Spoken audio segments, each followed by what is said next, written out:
반갑습니다.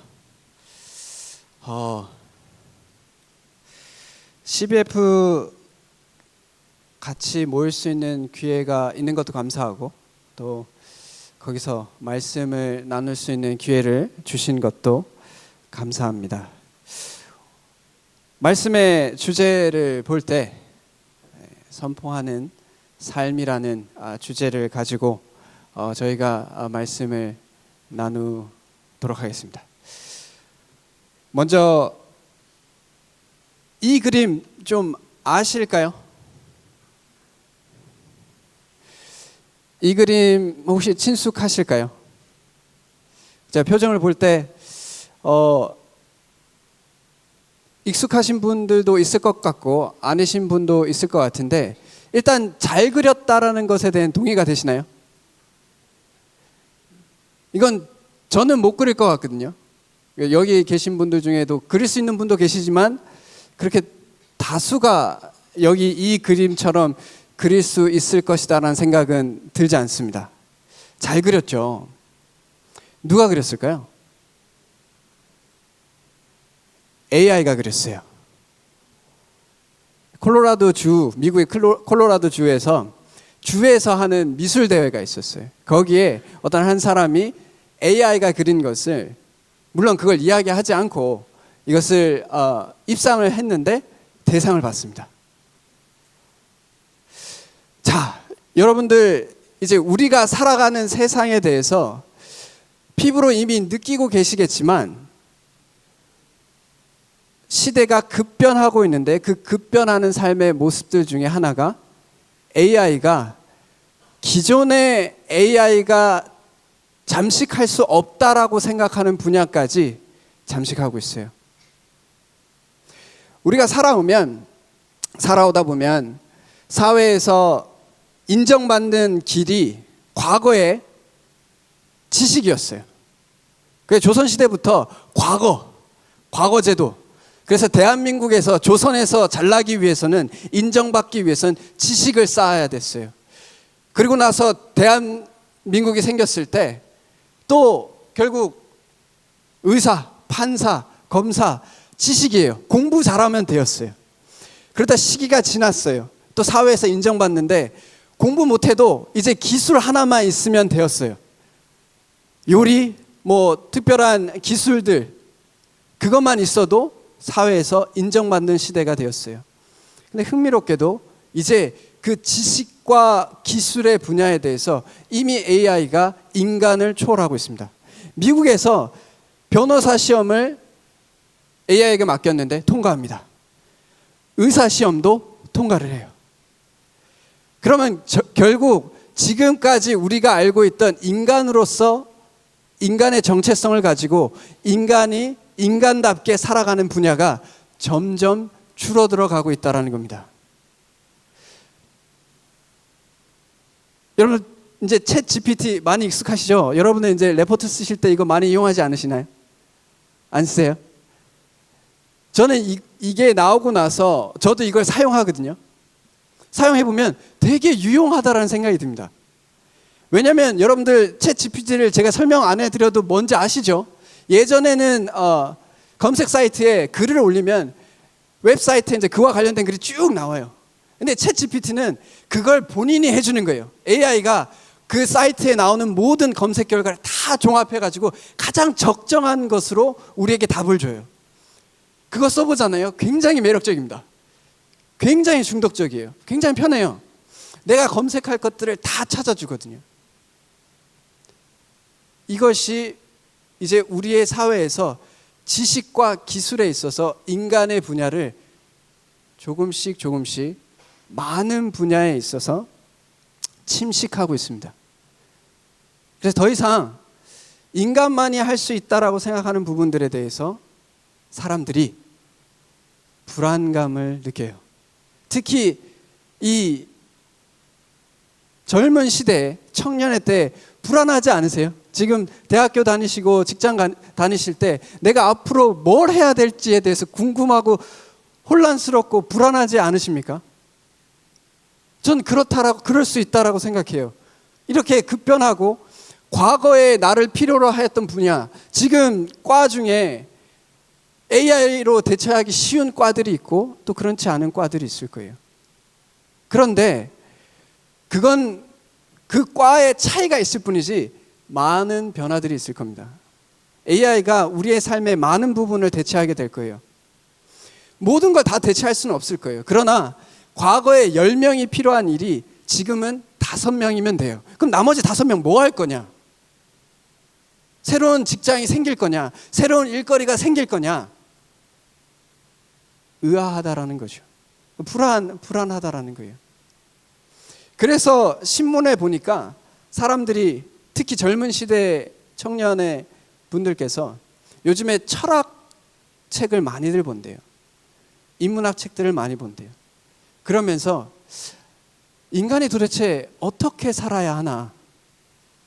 이제 더 이상 지식과 기술 그리고 돈, 그것만으로 나의 삶을 추구해가 살아가기가 두렵고 불안한 시대를 살아가고 있다라고 얘기합니다.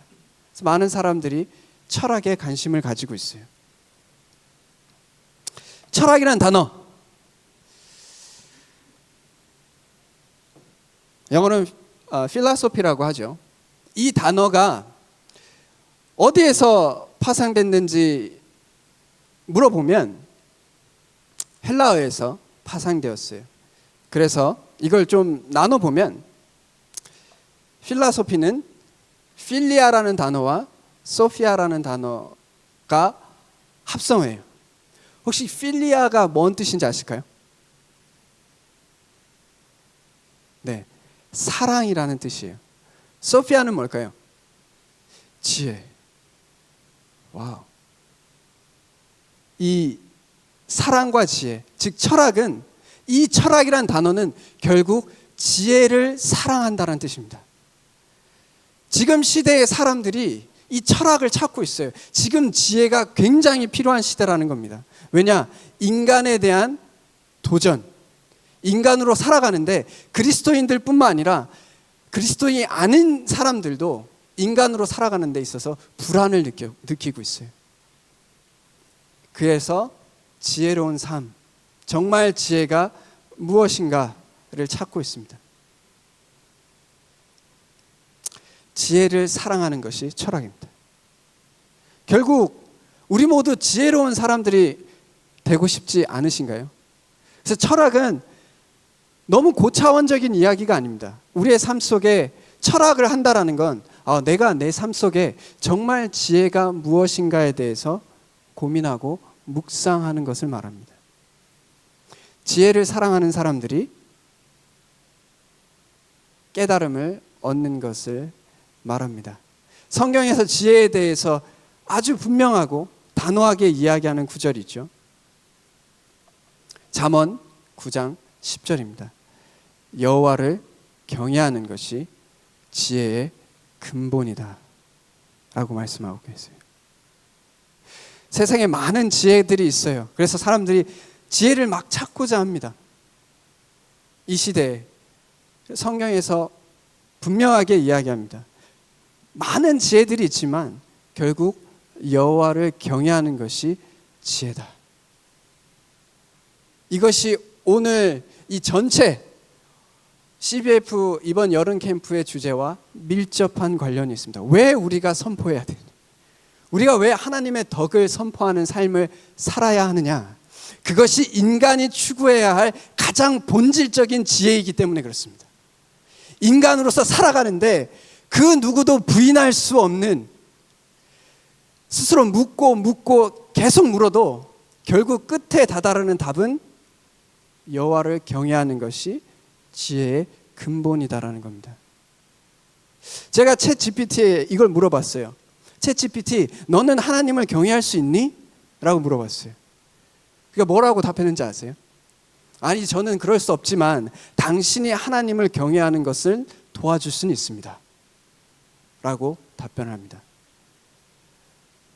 AI가 우리의 삶을 침식해 오고 있는 이 시대에 AI가 할 수 없는 것이 하나가 있어요. 그게 뭐냐? 창조주 하나님을 경외하는 겁니다. 오직 인간만이, 정말 사람만이, 하나님께서 자신의 형상으로 창조한 인간만이 하나님을 경외할 수 있어요. 그렇다면 정말 인간으로의 삶을, 인간으로서 바른 삶을 살기 위해선 하나님을 경외하는 것이 인간에게 주어지는 가장 본질적인 본분이라는 것을 우리 한번 기억해왔으면 좋겠습니다. 솔로몬이 이 잠언을 중년의 때에 썼다면 그가 삶을 살아봤어요. 삶을 완전히 다 살기 전에는 그가 하나님의 성령의 감동하심을 통해서, 영감을 통해서 말씀을 썼지만 그가 그의 쓴 말씀대로 살지 못했어요. 그러면서 시행착오도 겪고 후회도 하고 고통도 겪고 하면서 그의 삶을 살았고, 노년에 돼서 이제 중년에 썼던 이 잠언을 다시 한번 돌이켜봅니다. 그리고 다시 한번 지혜에 대해서 쓰게 돼요. 그게 전도서죠. 그러면 우리는 귀 기울일 필요가 있습니다.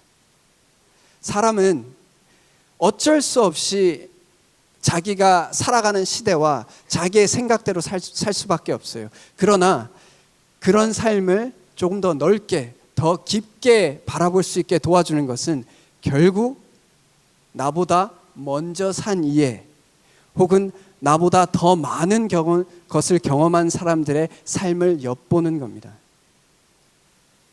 이 시대에 우리가 선포하는 삶을 살아야 할 텐데 왜 그렇게 살아야 하냐?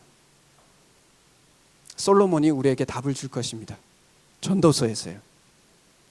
전도서 12장 9절에서 14절 말씀을 통해서 선포하는 삶, 왜 선포하는 삶을 살아야 하는가에 대해서 말씀을 보고 그 깨달음을 함께 나눌 수 있었으면 좋겠습니다. 전도서 12장 9절에서 14절까지 말씀 서로 교독해 보면 어떨까 싶습니다. 제가 먼저 읽겠습니다. 전도자는 지혜자이어서 여전히 백성에게 지식을 가르쳤고 또 깊이 생각하고 연구하여 잠언을 많이 지었으며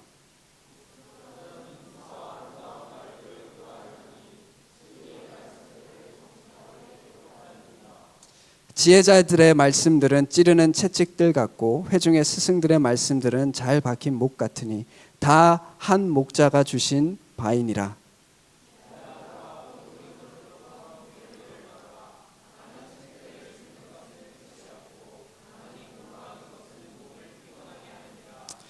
일의 결국을 다 들었으니 하나님을 경외하고 그의 명령들을 지킬지어다. 이것이 모든 사람의 본분이니라.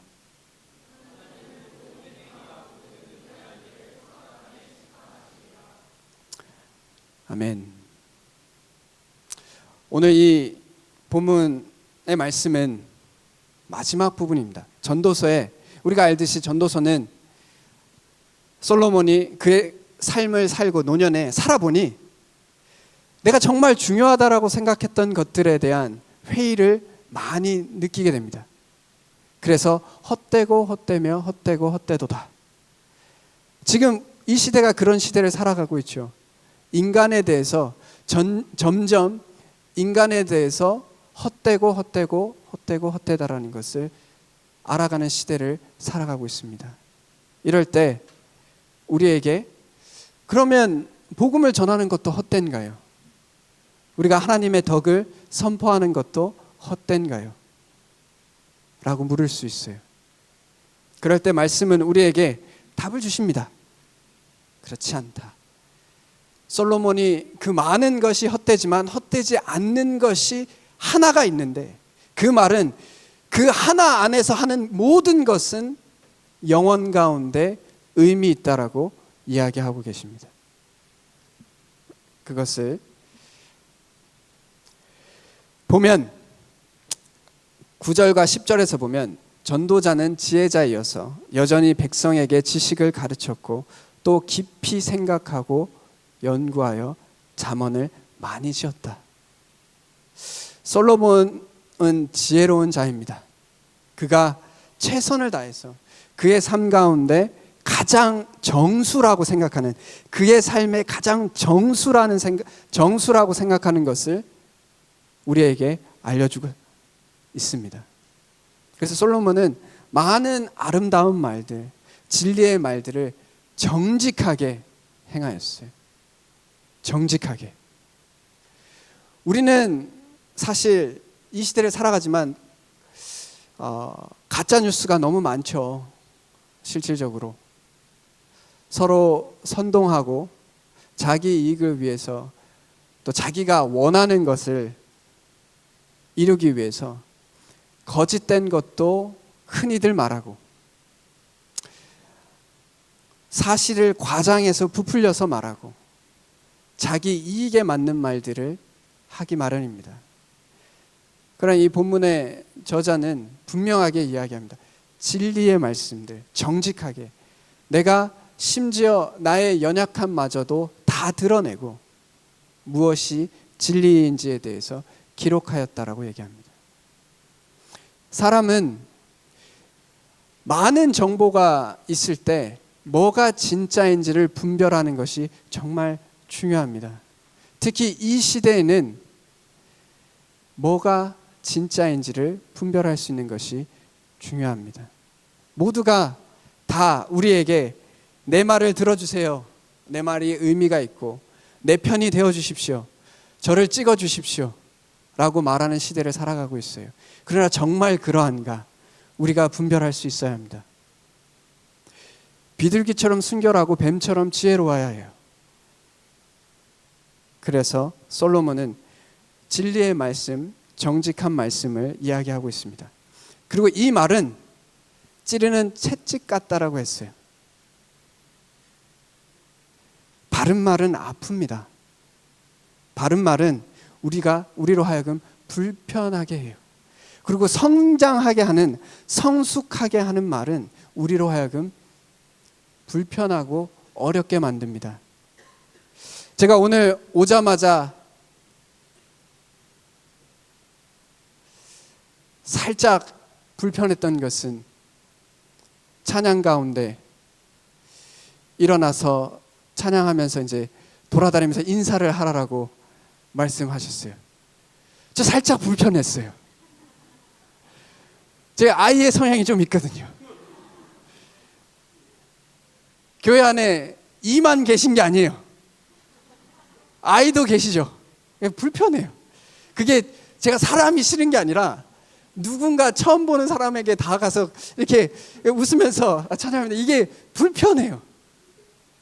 그런데 제가 그것을 감당해야 되고, 불편하지만 제가 성장하기 위해서 그것을 해내가야 돼요. 내가 성장하고 싶지 않으면 아무것도 안 하시면 돼요.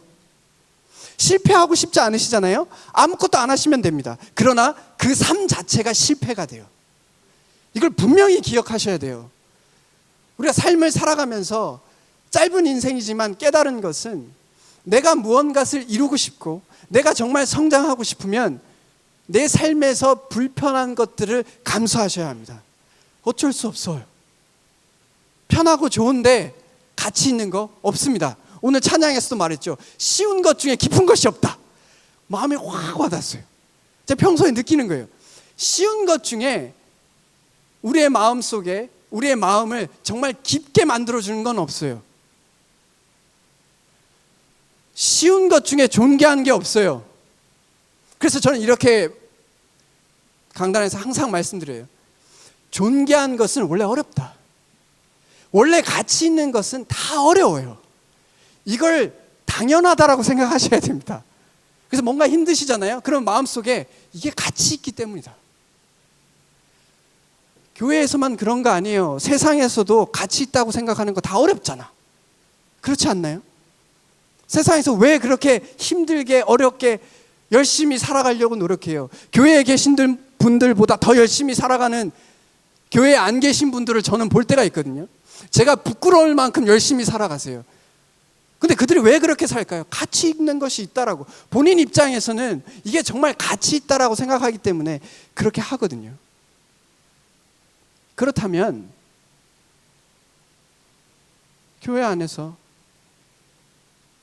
채찍을 맞는 것처럼, 못이 박히는 것처럼 불편한 것들이 우리의 삶 가운데 반드시 있습니다.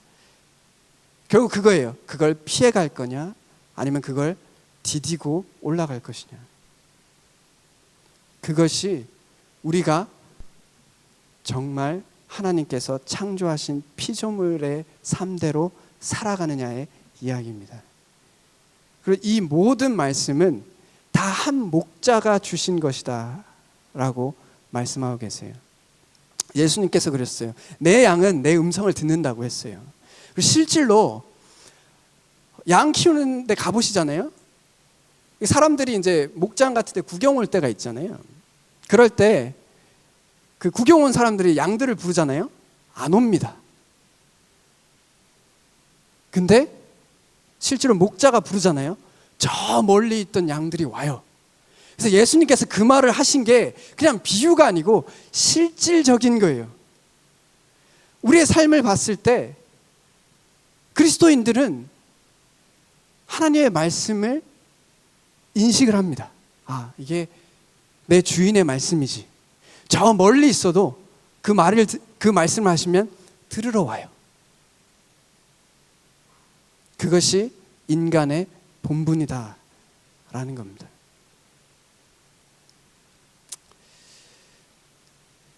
솔로몬의 아들에게 당부합니다. 경계를 받으라. 여기 계신 분들 중에 대부분이 이제 자녀가 없으실 텐데요. 자녀가 생기게 되면 이런 생각 하시게 될 거예요.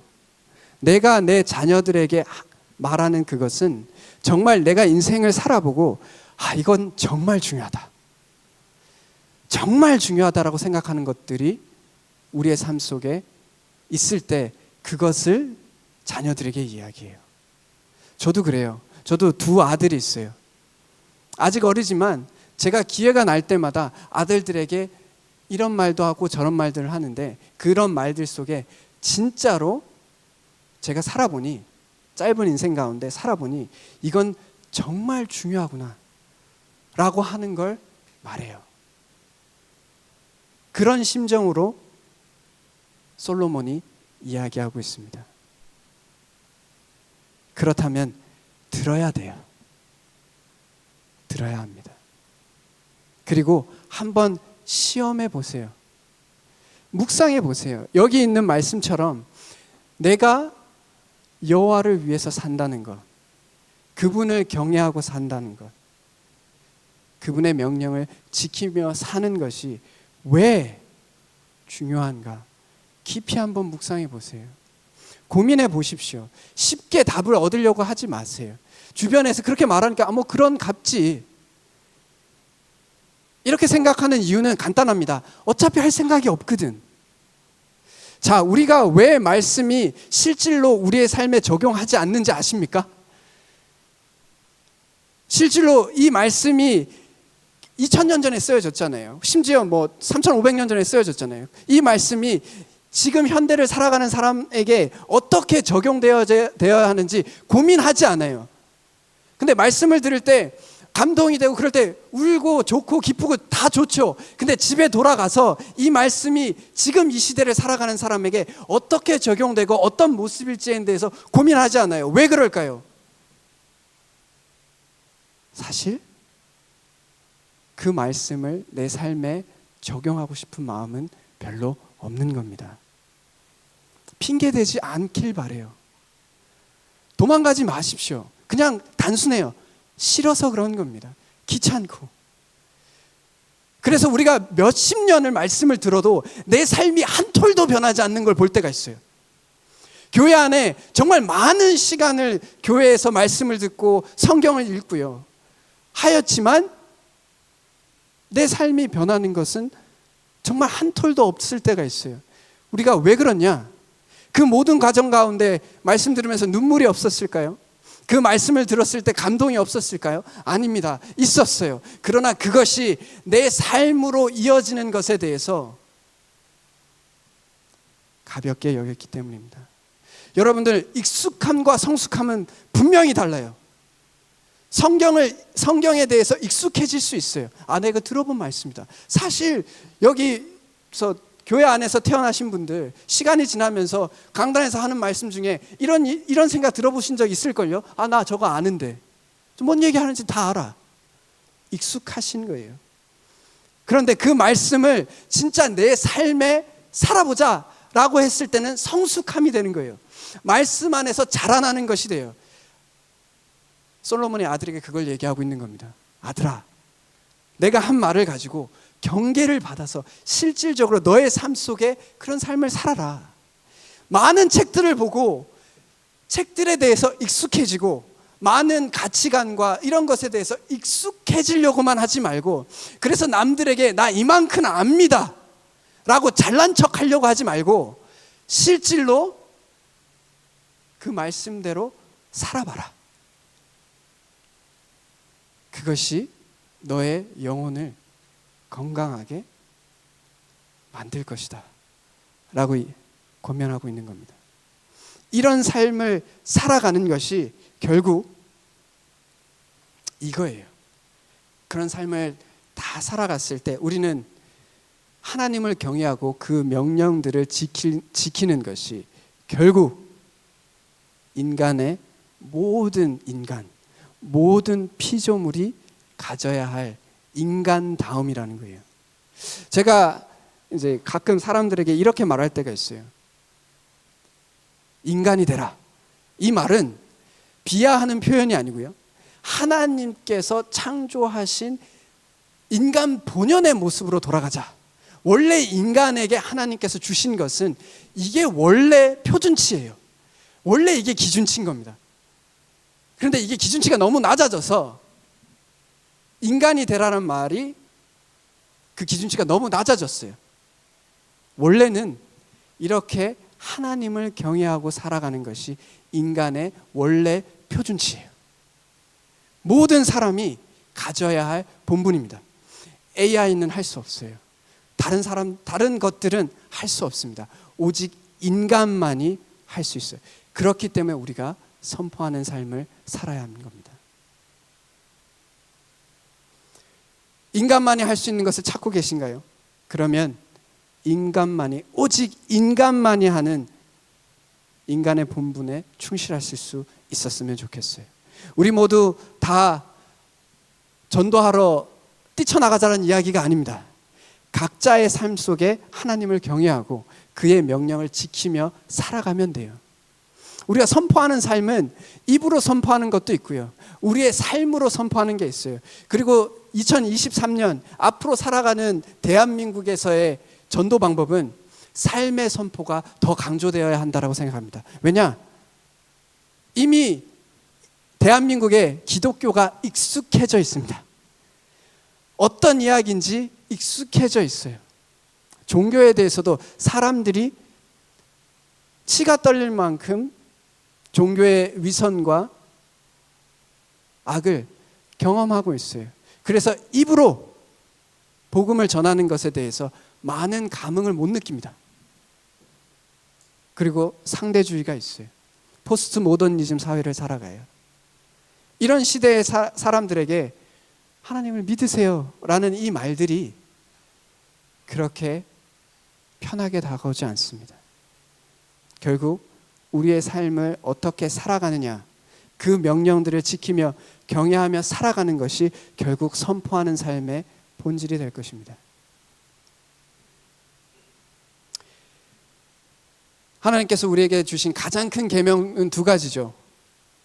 하나님을 경외한다면 가장 큰 계명 두 가지를 지켜야 할 겁니다. 그것이 첫 번째가 하나님을 사랑하고 이웃을 사랑하는 거예요. 그리고 예수님께서 마지막 이 땅에서 올라가시기 전에 마지막으로 하신 대명령이 이거였어요. 모든 민족을 제자로 삼아서 모든 것을 가르쳐 지키게 하라라고 하셨습니다. 이것이 선포하는 삶입니다, 사실.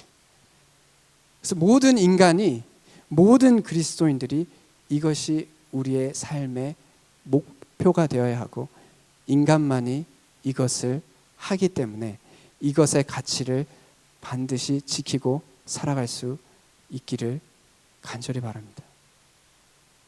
우리의 삶 속에서 각자 생각하는 것들이 있고 각자 고민하는 것들이 있을 줄로 압니다.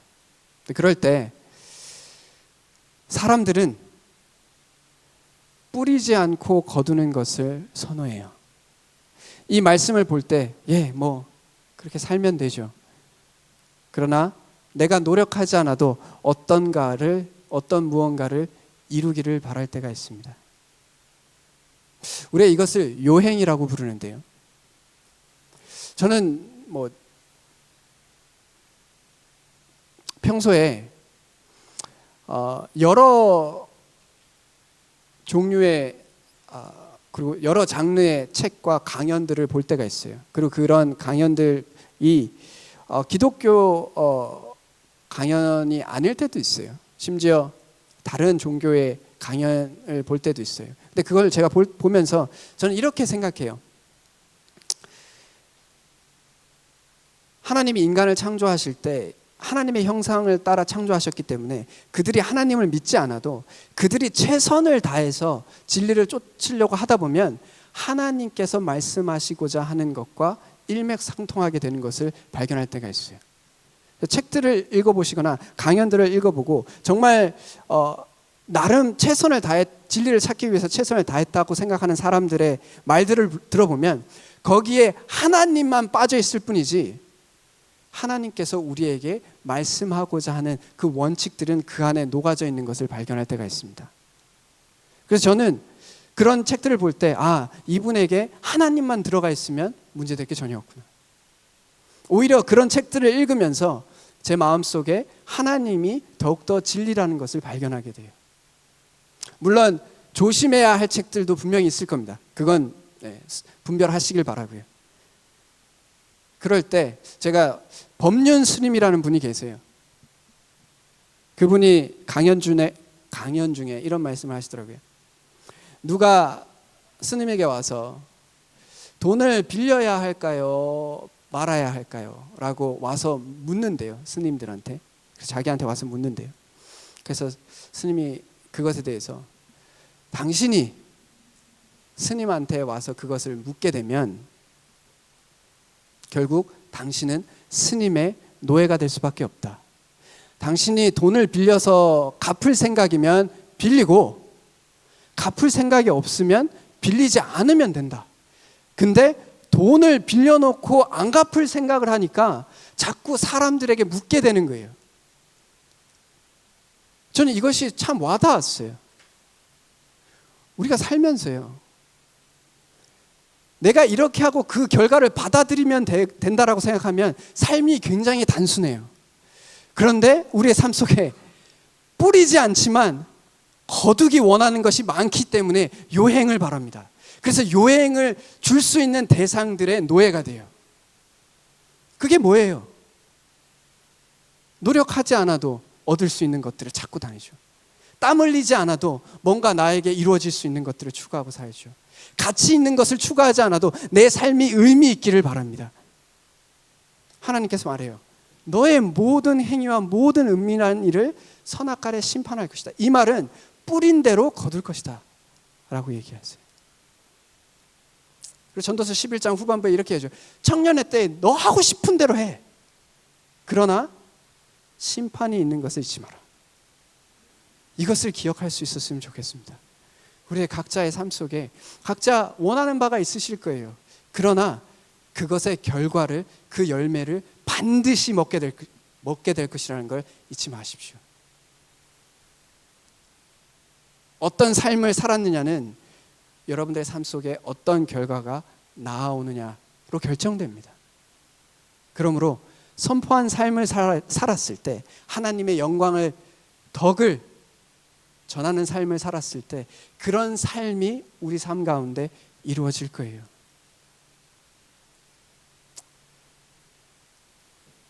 선포하는 삶을 산다고 하는 것에 대한 가치를 분명히 발견할 수 있었으면 좋겠습니다. 왜 우리가 전해야 되냐? 스스로에게 내가 왜 하나님을 세상에 증거해야 되냐? 하나입니다. 그게 인간의 본분이기 때문에 그렇습니다. 이것을 붙잡고 합당한 삶을 살아갈 수 있었으면 좋겠습니다. 다 같이 기도하겠습니다. 하나님 아버지, 말씀을 통해서 우리로 하여금 무엇이 중요하며 피조물로서 무엇이 합당한 삶인가에 대해서 분명히 깨닫게 하여 주시기를 간절히 원합니다. 그러므로 그 삶들을 통해서 하나님께서 우리에게 주고자 하시는 이 삶의 의미 있는 인생을 누리며 살아갈 수 있도록 도와주시기를 간절히 간구드립니다. 우리의 마음속에 요행을 바라는 마음들이 있습니다.